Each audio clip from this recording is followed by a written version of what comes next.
Salam sejahtera, terima kasih karena bersama dengan saya di Nazilin Unity Channel.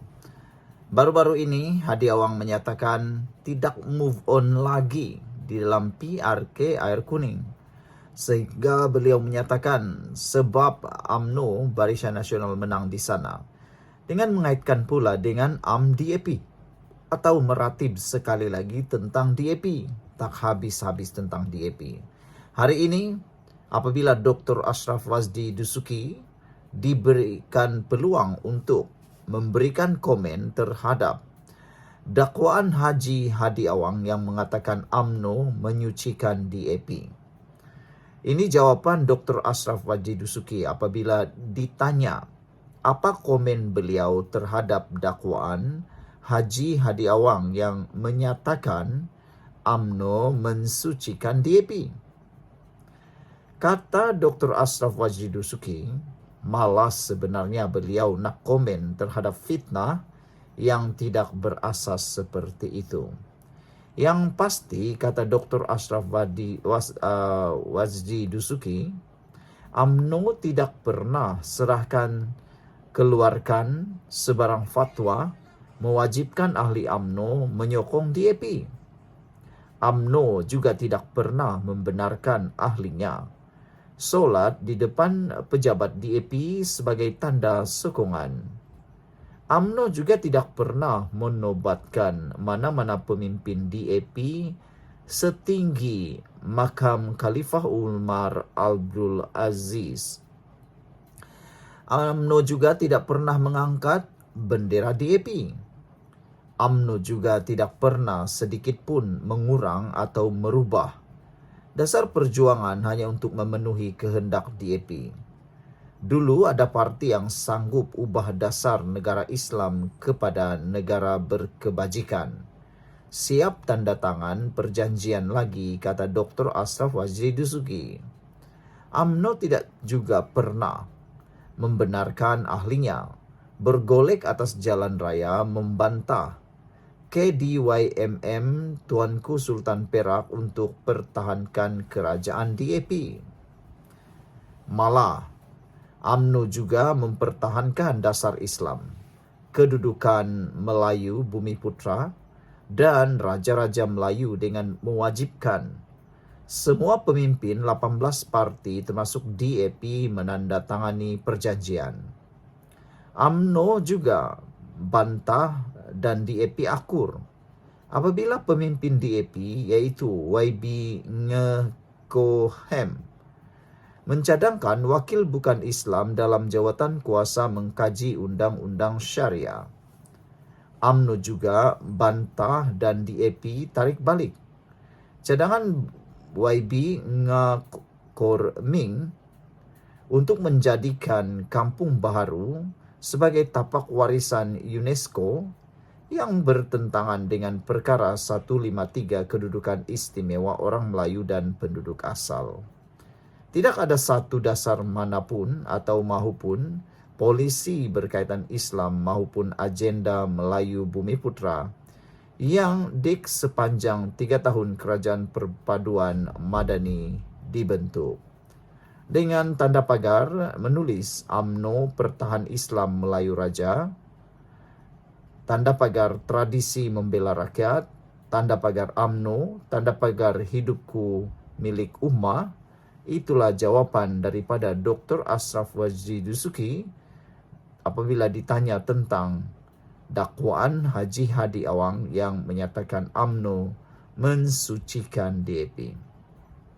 Ada netizen kata, bolehkah UMNO menyaman dakwaan daripada Haji Hadi Awang ini? Ataukah ini sengaja ditimbulkan oleh Hadi untuk mengheret UMNO ke mahkamah? Mana satu yang terbaik? Saman Haji Hadi kerana melontarkan fitnah yang tidak berasas seperti ini, ataupun biarkan saja dengan apa yang berlaku. Sekian dulu untuk kali ini. Jangan lupa tinggalkan komen Anda, tekan butang subscribe. Bye-bye. Salam sejahtera, terima kasih karena bersama dengan saya di Nazilin Unity Channel. Ada seorang penulis di Facebook mengungsikan tentang Apa perbandingan sumbangan budaya, nilai-nilai dan syiar Islam kepada masyarakat dan kerajaan antara Datuk Seri Anwar Ibrahim dan Hadi Awang? Tulisan ini ditulis oleh ARJ dalam Facebook beliau. Anwar Ibrahim bukan ustaz atau ulama, tetapi Anwar adalah sarjana Islam atau intelektual Muslim yang taat dan berpengetahuan luas dalam agama Islam yang diakui oleh dunia Islam dan Barat. Anwar boleh membahas pelbagai perkara berhubung dengan Islam kerana Anwar mempunyai pendidikan formal dan pengetahuan yang baik dalam agama Islam serta diakui oleh para ulama di seluruh dunia. Sebab itulah Anwar Ibrahim diakui sebagai intelektual Muslim atau sarjana Islam.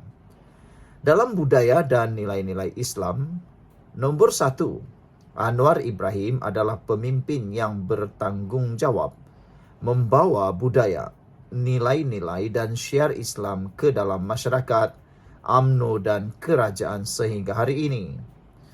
Nombor 2, sebelum Anwar Ibrahim memasuki UMNO dan kerajaan pada tahun 1982, masyarakat Melayu hanya bermimpi tentang penerapan budaya dan nilai-nilai Islam dalam kerajaan dan masyarakat.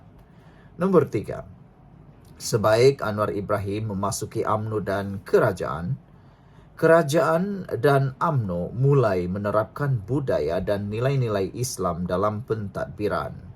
Keempat, Anwar Ibrahim berjaya membawa umat Islam di Malaysia keluar daripada memakan riba pada tahun 1983 apabila beliau berjaya menubuhkan Bank Islam di Malaysia pada tahun tersebut. Kelima, dengan tertubuhnya Bank Islam, maka lahir Takaful Islam, Muamalat Islam, Pajak Gadai Islam dan banyak lagi. Anwar Ibrahim menumbuhkan Universiti Islam Antarabangsa Malaysia UIA pada tahun 1983. Natijah sehingga hari ini, Universiti Islam Antarabangsa menghasilkan ramai peguam dari kalangan kaum Melayu. Anwar Ibrahim ketika menjadi Menteri Pendidikan pada tahun 1986 menghapuskan tajuk amalan mandi safar dalam buku teks pelajar. Datuk Seri Anwar Ibrahim bersama Profesor Syed Muhammad Najib Al-Atas menubuhkan Institut Pemikiran dan Tamadun Islam Antarabangsa Malaysia pada tahun 1987. Ketujuh, Anwar Ibrahim berjaya mengislamkan falsafah pendidikan Malaysia. Kelapan, Anwar Ibrahim memperkenalkan pemakaian tudung dan menutup aurat kepada pelajar-pelajar perempuan. Natijahnya, ibu pelajar akhirnya turut menutup aurat sehingga hari ini. Kesembilan, Anwar Ibrahim memperkenalkan pemakaian seluar panjang kepada pelajar lelaki. Kesepuluh, Anwar Ibrahim memasukkan subjek tasawur Islam ke dalam sukatan pelajaran di Malaysia. Dan ke-11, Anwar Ibrahim ketika menjadi Menteri Pendidikan juga telah menggubal dasar untuk menghantar pelajar-pelajar Malaysia ke Timur Tengah untuk belajar bahasa Arab secara besar-besaran. Akhirnya, Dr. Mazli Malik adalah antara hasil dari gagasan Anwar yang menghantar pelajar-pelajar Malaysia ke negara-negara Arab dan Timur Tengah. Antaranya Dr. Mazza, Dr. Zahazan, Dr. Ervino dan banyak lagi. Ke-13, setelah Anwar Ibrahim memasuki UMNO, wanita UMNO mulai memakai tudung. 14, Anwar Ibrahim memperkasa Mahkamah Syariah Pindaan Perkara 121 dalam kurungan 1A yang tidak boleh cabar di Mahkamah Sivil. 15, Anwar Ibrahim pernah membela pelajar perempuan yang dibuang dari sekolah kerana memakai tudung pada tahun 1974. 16, Anwar Ibrahim membawa perkara tersebut ke mahkamah untuk mendapat keadilan. Akhirnya Anwar dan pelajar tersebut menang dalam kes tersebut.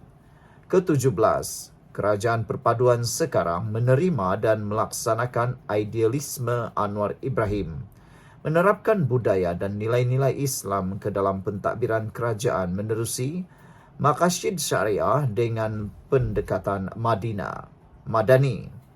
Ke-18, Datuk Seri Anwar Ibrahim mengembalikan bantuan kepada Sekolah Agama Rakyat SAR di bawah JAKIM yang dihentikan oleh Mahathir pada tahun 2003.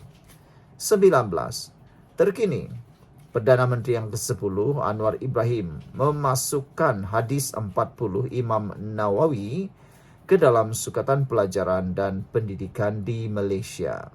Nombor 20. Datuk Seri Anwar Ibrahim membentuk jawatan kuasa khas bersama Raja-Raja Melayu bagi memperkasa dan memertabatkan Mahkamah Syariah di Malaysia. 21. Datuk Seri Anwar Ibrahim bersama Kerajaan Madani akan membentangkan RUU 355 mengenai hudud di Parlimen yang sedang dalam kajian. Dan nombor 22. Datuk Seri Anwar Ibrahim dan Kerajaan Madani akan membentangkan RUU Mufti Wilayah Persekutuan mengenai fahaman ahli sunnah wal jamaah yang berpegang kepada akidah Al-Asy'ari dan Al-Maturidiyah. Soalan yang paling akhir sekarang ini ialah, apa pula sumbangan Hadi Awang terhadap budaya-budaya atau budaya, nilai-nilai dan syiar Islam di Malaysia? Saya membacakan kepada anda tulisan salah seorang penganalisis yang luar biasa ini daripada Facebook beliau. Sekarang bantulah cuba buat perbandingan. Siapa yang sebenarnya ada sumbangan budaya, nilai-nilai dan syiar Islam kepada masyarakat dan kerajaan antara atau dibandingkan Datuk Seri Anwar Ibrahim dan Hadi Awang. Anwar Ibrahim secara kasarnya mempunyai 22 sumbangan dalam budaya, nilai-nilai dan syiar Islam di Malaysia. Hadi Awang pula, anda tambahlah sendiri dan tulis sendiri. Apakah sumbangan Hadi Awang terhadap budaya, nilai-nilai dan syiar Islam di Malaysia? Sekian dulu untuk kali ini. Jangan lupa tinggalkan komen anda.